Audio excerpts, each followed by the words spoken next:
ndabasuhuje mu izina rya Yesu. Njyewe nitwa Kizakubana Jimmy, ni umupiyaniste, ndi kumwe na bene data tugiye gufatanya kuramya Imana ndetse no kuyihimbaza muri uyu mwanya. Mbonereho no gusuhuza abantu bankunda bakanamfuruwiga, Imana ibahe umugisha. Umunsi rero tugiye gutaramana mu izina rya Yesu. Bahaye ikaze n'ikaze muze dutaramane kuri channel bayita Jimmy Official. Nukuri muze dutaramane kandi Imana iratugirira neza. Reka n'ubundi duhere hano ibumoso bwanjye yivuge amazina yiwe, turagarukana hano.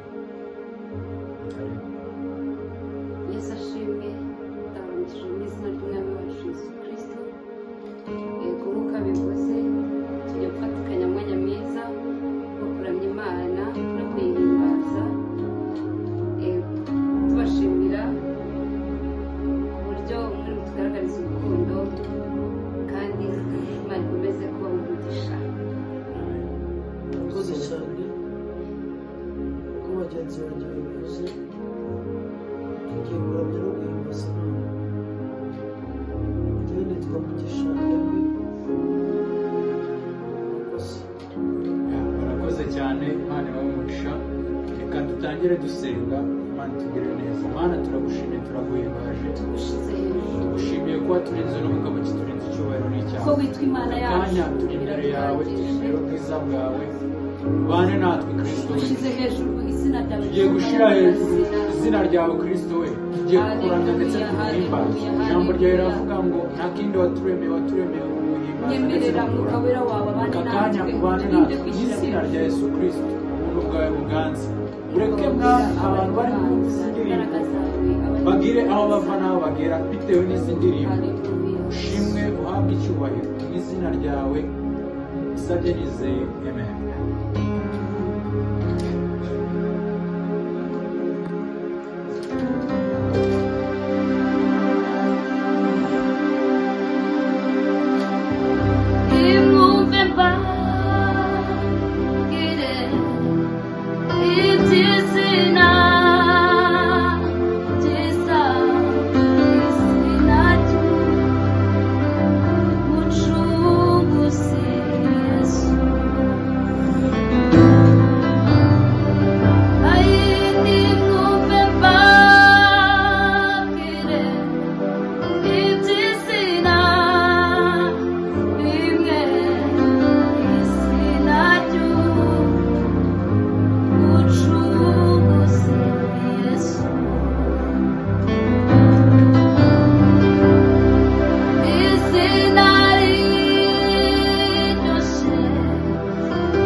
Thank you.